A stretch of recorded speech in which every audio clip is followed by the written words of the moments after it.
성전 예배에 오셔서 함께 예배 드리는 시간이 되었습니다. 감사한 마음이 있어요. 너무나 감사하지요.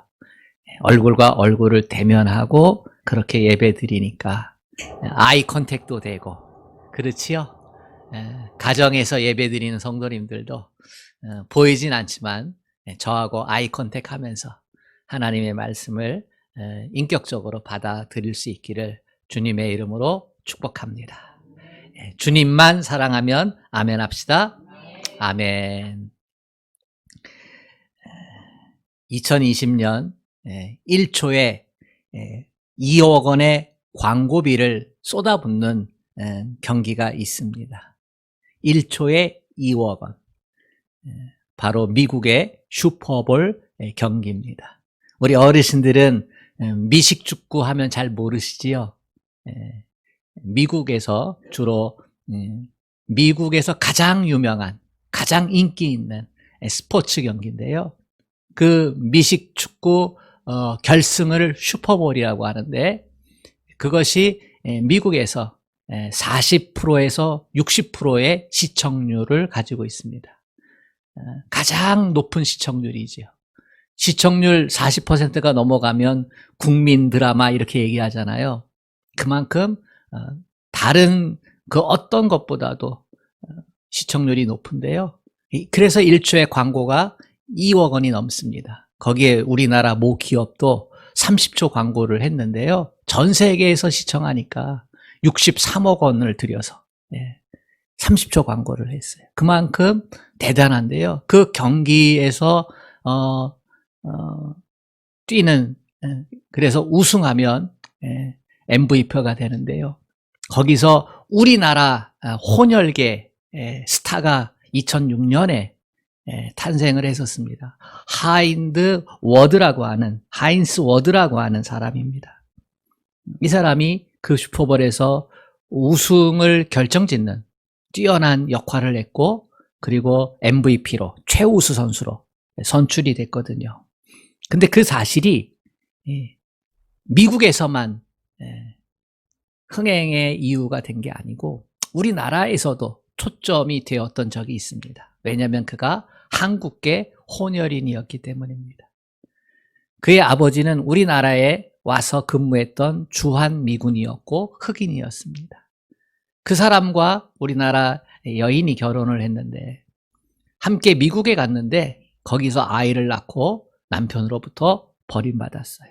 영어도 잘 모르는 그리고 아이를 하나 가지고 있는 이 여인이 할 수 있는 일은 별로 없는 거죠. 막노동의 자리, 접시 닦기, 식당, 또 세탁소 청소 뭐 이런 것들 하면서요. 근데 그의 아들 이 하인스 워드는 자기가 아이들에게 조롱거리가 되니까 혼혈인이라고 조롱거리가 되니까 그래서 엄마가 싫었고요. 그리고 영어 숙제를 도와주지 못하는 엄마니까 또 싫고 그렇게 해서 어렸을 때부터 삐뚤어 나가는 거예요. 그런데 그 어머니는 한국 사람이잖아요. 한국 사람의 특징은 교육열이 높다는 거예요.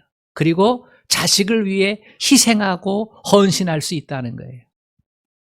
남편에게 버림받고 나서 이 한 아이를 기르기 위해 하루에 16시간 이상을 중노동을 했습니다. 그렇지만 엄마와 이 하인스 워드와의 관계는 좁혀지지 않았지요. 그러던 어느 날 초등학교 4학년 우리나라 나이로는 11살이게 되겠죠. 그때 깨닫게 됩니다. 어머니가 자기를 차에 태워서 학교에 데려다 주는데 아이들이 볼까 봐 숨었거든요. 그런데 그때 어머니가 울고 있는 거예요. 어머니를 부끄러워하는 아들을 보면서 울은 거죠. 그때 이 아이는 어머니의 삶을 대면합니다. 나를 위해서 늘 희생했던 어머니, 늘 나를 언제나 사랑하고 아껴줬던 어머니, 나에게 정직하라고 열심을 다하라고 최선을 다하라고 가르쳐 주었던 그 어머니, 그 어머니를 대면을 하면서 그러면서 이 아이는 변합니다. 내가 열심히 살아야지. 내가 변화되어야지. 나는 한국인의 피가 섞인 혼혈인, 어차피 혼혈인. 그게 내 인생이야. 그렇게 해서 변화된 삶을 살게 됩니다. 나중에 MVP가 되고 나서 인터뷰를 하는데 이 하인스 워드는 그렇게 얘기를 해요. 어머니의 정직을 마주했을 때, 어머니의 희생을 마주했을 때, 어머니의 사랑을 마주했을 때 나는 변하기 시작했습니다. 그렇습니다. 이 아이를 변화시킨 건 어머니가 평소에 붙잡고 있었던 공적인 가치였지요. 그것이 변화시키게 하는 것입니다. 하인스 워드의 인생에서 변화를 촉발시킬 수 있었던 어머니의 사랑, 공적인 가치에 대한 가르침이 있었다면 한 사람이 아니라 인류 전체를 변화시키는 위대한 영적인 가치에 대한 가르침이 오늘 본문에 등장하고 있습니다. 이 변화에 대한 가르침에 우리가 순종을 한다면 누구든지 자기를 변화시켜 엄청난 인생의 주인공으로 살아갈 수 있습니다. 안 하던 짓 하면 죽을 때가 되었구나. 이런 말들을 합니다. 그지요? 나이 들면요. 평소 때 아내한테 잘못했었는데요. 근데 잘해줄 때가 있어요. 그러면 이 양반이 왜 이렇게 됐어? 이러면서 안 하던 짓 하면 죽는다는데. 늦게나마 죽을 때가 돼서 철든다는 거예요. 남편으로서, 아버지로서. 그래가지고 죽을 때가 됐나? 이렇게 생각을 하거든요. 실제로 남자들이 죽을 때가 되면 그동안 못했던 자식에게 또 아내에게 사랑한다고 얘기하고 선물도 주고 어깨도 만져주고 그런다는 거예요. 아무리 인생을 잘못 산 사람이라 할지라도 죽을 때가 되면 공적인 가치에 마주를 하게 됩니다. 자기가 그동안 붙잡지 못했던 사랑, 정직, 희생, 겸손 이런 것들에 대해서. 그래서 사람이 변하면 죽는다 이런 말을 하는 거예요. 그런데 변한다는 것은 쉬울 것 같으면서도 너무나 어렵습니다. 사실 우리는 매일매일 변합니다. 육신도 노화가 되기도 하고요. 삶의 방식도 변하기도 하고요. 그렇지 않겠습니까? 그럼에도 불구하고 실상 변하는 것은 없습니다. 변화되는 것은 우리의 껍데기이지 우리의 속사람이 아니기 때문입니다. 지식이 많으면 변화될 것 같아도 속사람은 변화는 없습니다. 경제적으로 풍부하면 내 삶이 변화될 것 같아도 그래도 겉은 변할지 몰라요. 생활의 모습들은 변할지 몰라요. 그러나 우리의 마음속, 우리의 영혼은 변하지 않습니다. 3살 버릇 80까지 간다 하지 않습니까? 쉽게 바꿀 수 없는 것이 사람의 정신입니다. 학교나 직장에서 지식을 습득하고 경험을 축적하는 것은 겉사람을 바꿔놓을 수는 있지만은 속사람을 바꿀 수는 없어요. 똑같은 문제가 반복되는데도 해결되지 못하는 무기력한 자신의 모습을 보고 실망한 적이 있을 겁니다. 어떤 나쁜 버릇을 고치는데 항상 실패하고 있지는 않습니까? 죄를 짓고 회개했는데 얼마 안 가 똑같은 죄를 짓고 있는 것이 저와 여러분의 모습이라고 여겨도 틀리지 않다고 생각을 합니다. 그래서 예로부터 죽지 않으면 고쳐지지 않기 때문에 변하면 죽는다. 죽을 때가 돼서야 조금 변한다는 거예요. 속사람의 변화가 왜 이렇게 힘든 것일까? 그 이유는 인간은 변화를 원하면서 변화를 두려워하기 때문이에요. 또 한 가지는 변화를 원하면서도 변화할 수 있는 능력이 우리 자체 안에 없기 때문에 그렇습니다. 그래서 외부로부터 우리는 어떠한 충격을 받아야지 돼. 그것도 공적 가치에 대한 충격이지요. 흔들 수 없는 진리, 그것이 나에게 내 삶에 들어와 충격이 되어질 때 그제서야 조금 변하는 거예요.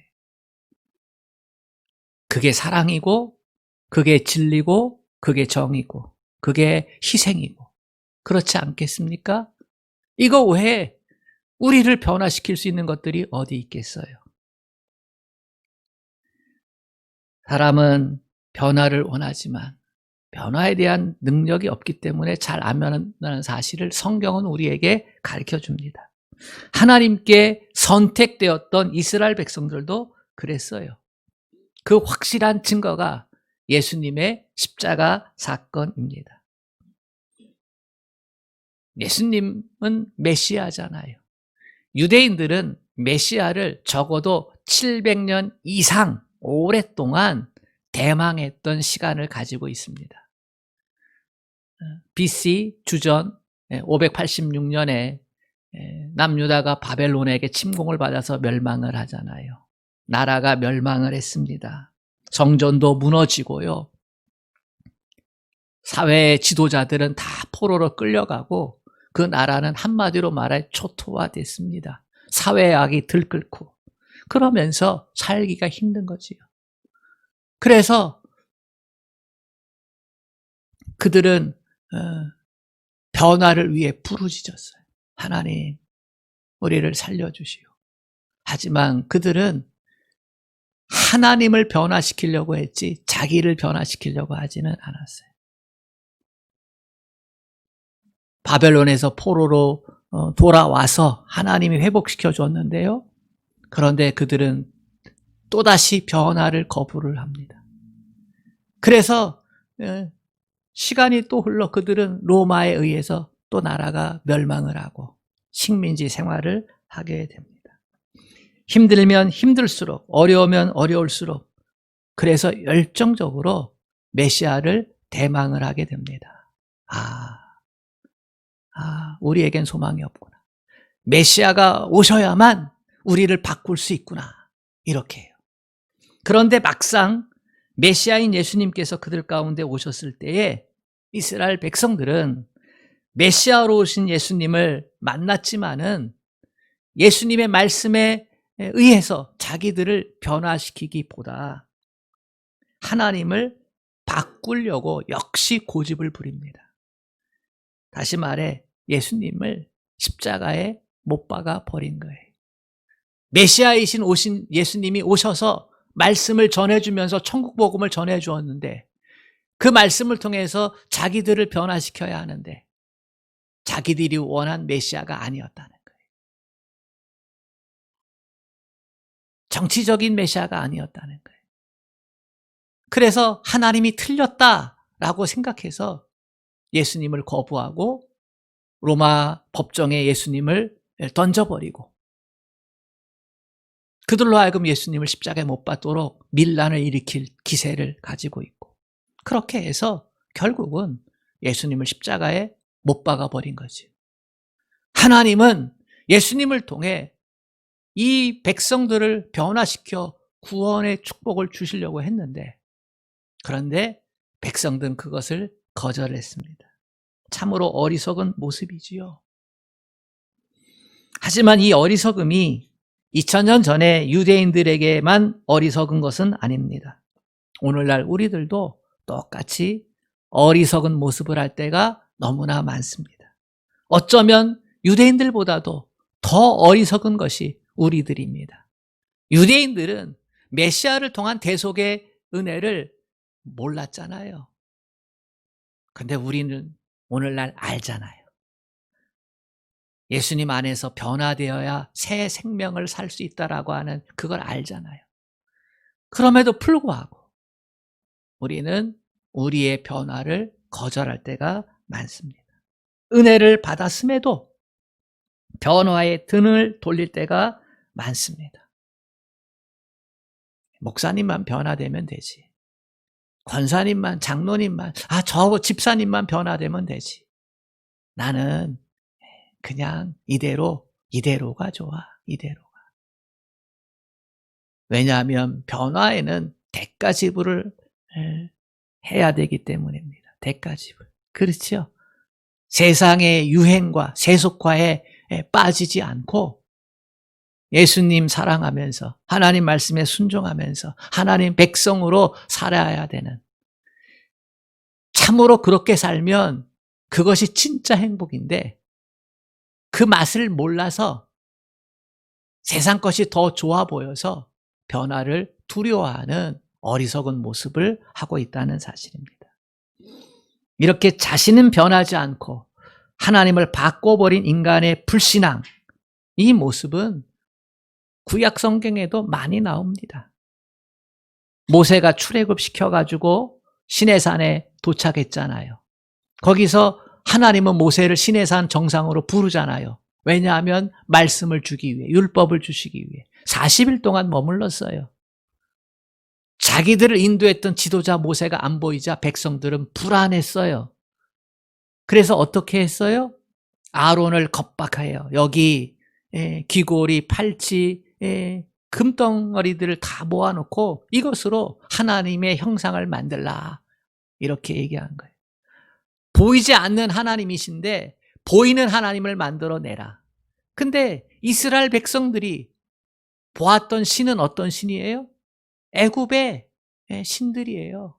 그 중에서 가장 세다고 하는, 그 중에서 가장 복을 줄 수 있다고 하는 송아지, 우상, 그거를 금덩이로 만들어 놓고 이거를 하나님이다, 그렇게 이야기를 했지. 그래서 시편 106편에서는 이렇게 얘기를 합니다. 그들이 송아지를 만들어 부어 만든 우상을 경배하며 자기 영광을 풀 먹는 소의 형상으로 바꾸었다. 하나님께서 허락한 하나님을 섬기는 그 영광을 소의 영광으로, 그렇게 풀 먹는 소의 영광으로 바꾸었다는 거예요. 자신을 바꾸지 못하고 하나님을 우상으로 바꿔버린 결과가 뭐예요? 그건 죽음이에요. 40년간 광야에서 방황하다 죽을 수밖에 없었어요. 참으로 슬픈 역사지요. 우리는 이러한 모습을 인간이 사는 모든 곳에서 발견할 수 있어요. 오늘날 정치 개혁이 실패하는 이유가 뭐예요? 변화를 열망하던 사람들이 변화의 주도권을 가지게 되었을 때 어느새 그랬냐는 듯이 자기는 변화하지 않고 상대방만 바뀌기를 원하는 거예요. 세상이 살기 싫어. 잘못됐어. 그래서 우리 바꿔보자. 못 살겠다. 그래가지고 바꾸는데요. 그래서 주도권을 잡았어요. 권력을 잡았어요. 물질을 잡았어요. 그리고 나서는 자기는 안 바뀌어. 그리고 남만 바뀌기를 바래. 그래서 변화는 정말로 어려운 겁니다. 하나님이 변화되지 않는 인간의 모습을 보시면서 하신 말씀이 에레미야 13장 23절에 있어요. 구수인이 그의 피부를, 표범이 그의 반점을 변하게 할 수 있느냐. 이 말씀이 무엇인지 아세요? 구수인은 피부가 검은 사람이지. 어떠한 노력을 해도요, 자기 자신의 피부를 바꿀 수가 없어요. 비누로 아무리 많이 씻어도, 최고의 표백제로 닦아도, 또는 기와장으로 벅벅 문질러도 그 피부는 안 바뀌어요. 표범의 반점, 나 이거 점 있는 거 싫어 해가지고 변화시킬 수 있나요? 변화시킬 수 없어요. 피부나 반점은 운명이에요. 문제는 우리 자신들이 신앙이 깊어지지 않고 오히려 불신앙이 깊어져서 변화에 대한 두려움이 운명처럼 굳어져 있다는 거예요. 그래서 자기를 바꾸기보다 하나님을 우상적인 존재로 바꾸어 버리는 거예요.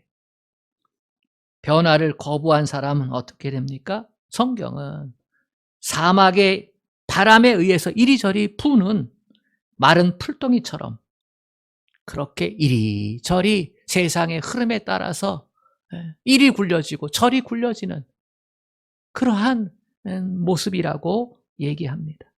이스라엘 역사가 그렇게 되어진 거예요. 나라 잃은 서름을 가지고 2000년 동안 그렇게 이리 굴려지고 저리 굴려지고. 그러나 여러분, 이스라엘의 고통의 역사는 저주로 끝나지 않습니다.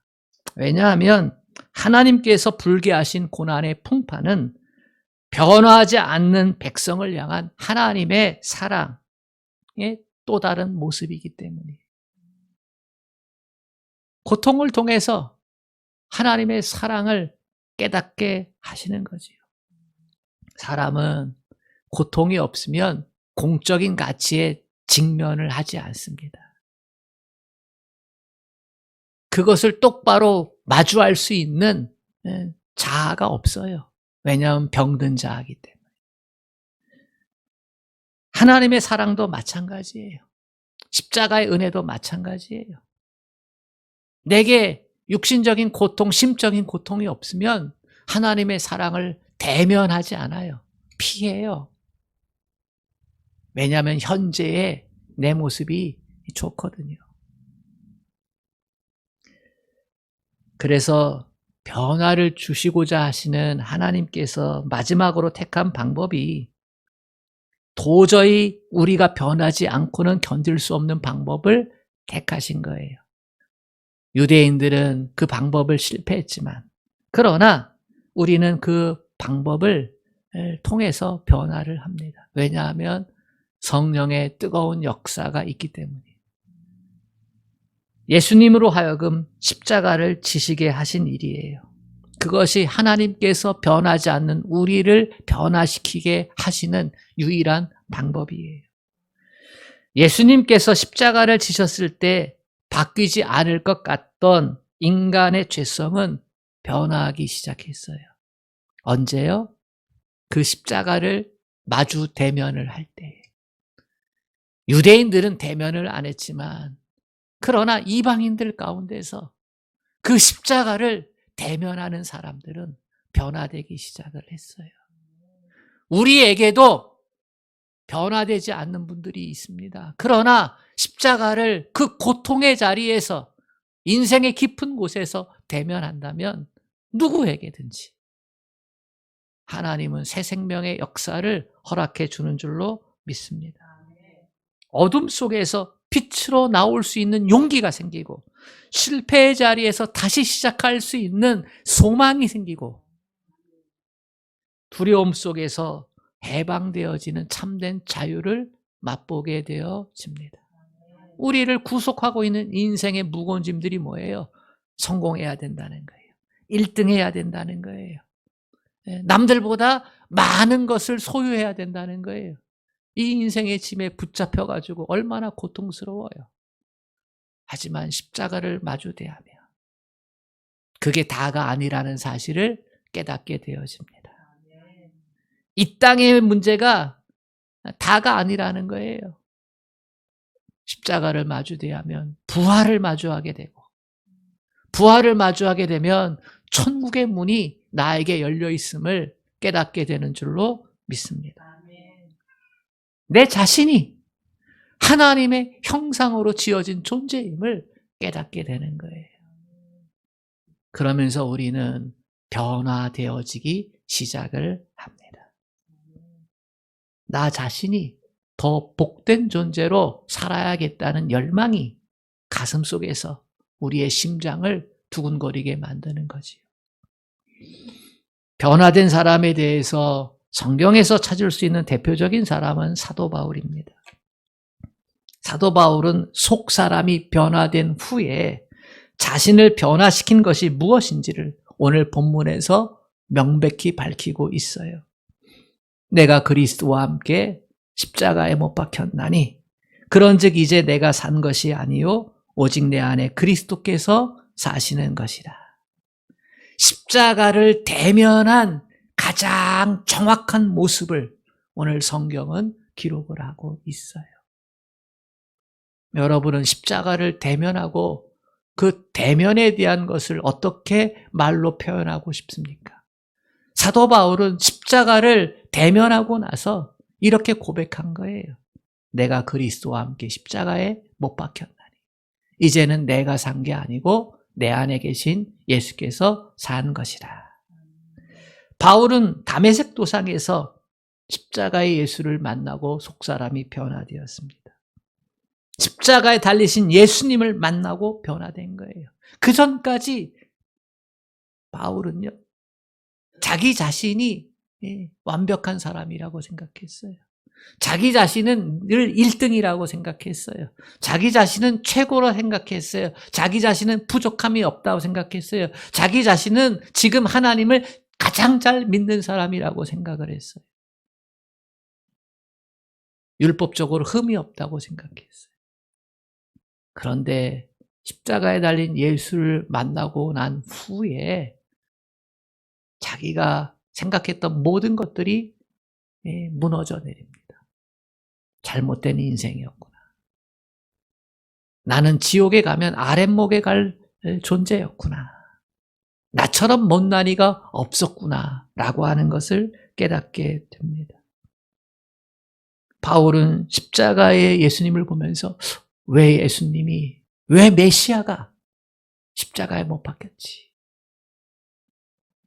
저 자리는 죄인의 자리인데,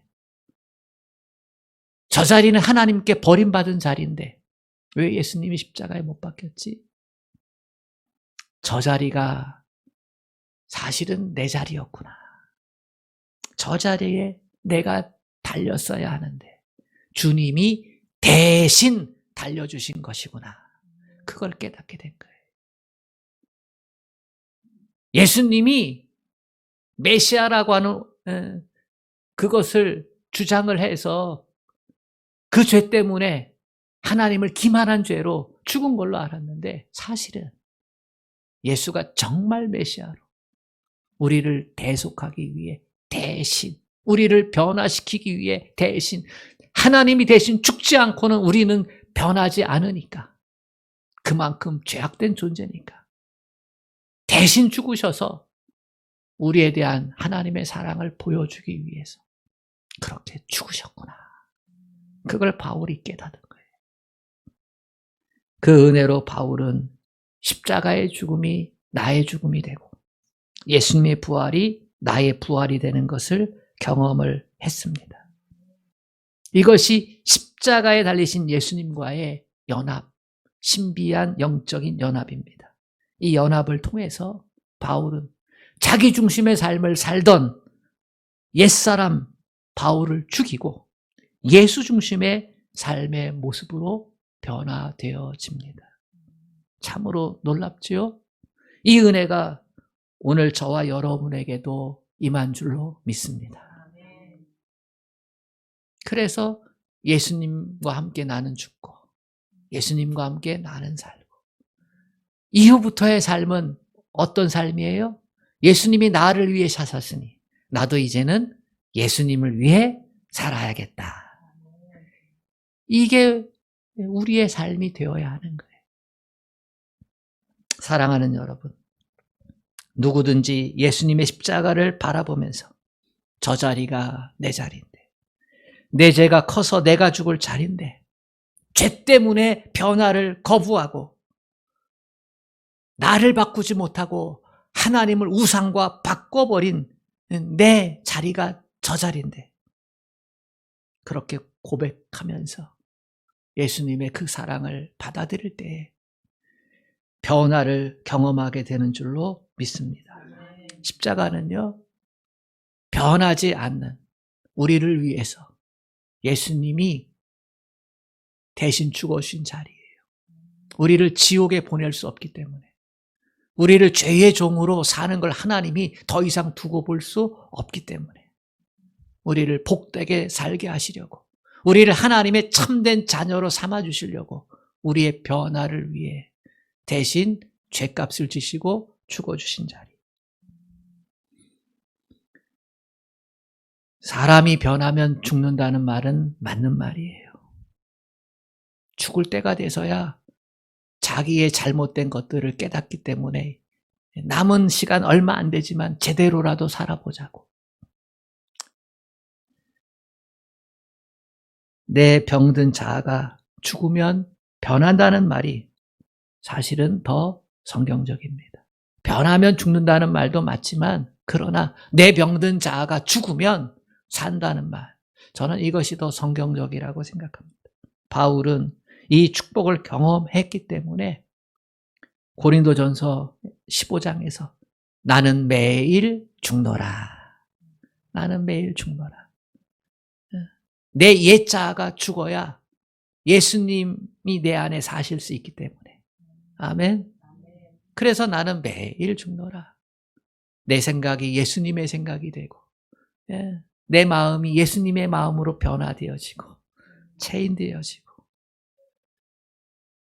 그런 변화가 우리 안에 있을 때 우리는 이 땅에서도 천국의 삶을 살아가게 되는 줄로 믿습니다. 내가 죽을 때마다 하나님의 것으로 충만해지는 거예요. 여러분, 여러분의 능력이 부족하다고 생각합니까? 여러분 자신이 의지가 부족하다고 생각하십니까? 그러면 십자가의 못을 박으십시오. 나의 의지도 내 능력도 다 내려놓으십시오. 그리고 하나님의 것으로 채워지기를 열망하십시오. 하나님, 나는 의지가 부족합니다. 나는 지혜가 부족합니다. 나는 달란트가 부족합니다. 나는 열정이 부족합니다. 나는 남들보다 부족한 게 너무나 많습니다. 내 것을 포기하고 하나님의 것으로 채워지기를 원합니다. 십자가의 그 은혜로 말미암아 하나님이 주시는 능력 안에서, 내게 능력 주시는 자 안에서 내가 모든 것을 할 수 있나이다. 이 고백을 가지고 살아갈 수 있기를 바랍니다. 그 변화된 삶이에요. 그것이 변화된 삶이에요. 내 힘으로 살겠다는 게 아니라 나를 위해 죽어주신 예수 그리스도 그 은혜 아래서 살겠다고 하는 것, 그것이 변화입니다. 하나님 말씀을 맺습니다. 사람을 변화시키는 최고의 영적인 가치는 십자가입니다. 십자가에 달리신 예수님만이 옛사람을 새사람으로 변화시키는 변화의 중심입니다. 그러니까 최고의 공적 가치는 십자가예요. 그것을 마주하면 누구든지 변화될 수 있습니다. 말씀이 우리를 십자가로 이끌게 하고, 그리고 십자가를 마주보게 합니다. 그러면 찔림을 받아요. 내 자아가, 내 것들이 찔림을 받아요. 그리고 부정되어지죠. 그러나 그 아픔을 통해서 우리는 변화된 존재로 더 복되게, 더 능력 있게 이 세상 가운데서도 당당히 살아가게 될 줄로 믿습니다. 십자가의 은혜 곁에 늘 머물러 계시기를 주님의 이름으로 축복합니다. 아멘. 하나님, 어머니의 그 사랑이, 그 정직이, 그 희생이 한 사람을 바꾸어 세계 최고의